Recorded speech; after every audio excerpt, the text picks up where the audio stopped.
So hello everybody. I would like to thank the organizer for inviting me here.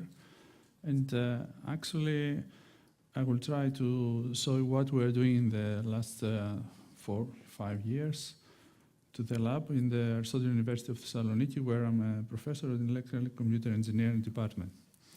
So I will speak about emotions, about how the action representation is perceived in the brain, and also how the music also perceived in the brain.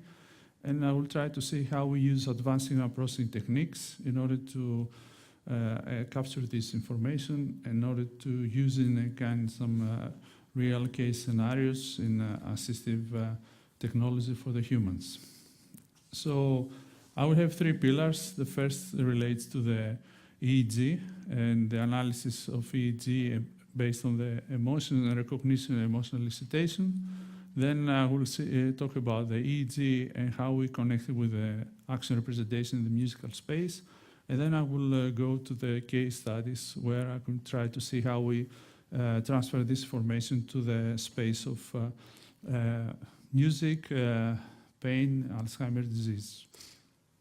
So starting with the emotions, we have to see that actually emotions is something that plays a very important role in the architecture of the brain, and also of the human behavior. So we have to be very careful when we approach this system, because according to the Bloom's taxonomy we see here, it's a quite complex system that we have a lot of inputs, and also we have outputs and interconnected branches that we have to take into account where we approach this area.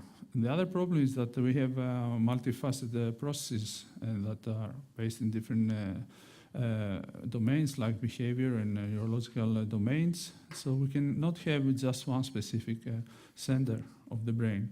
So we have to see it as a kind of network, and we can see also a kind of information that travels between the spaces. As you already know, we use this bioinformational theory of emotions in order to provide the space of valence and arousal, where we can have this representation of the emotions as a kind of repulsive or attractive behavior of the human being. And actually there's this third axis, the dominance, but usually we refer to the arousal and to valence.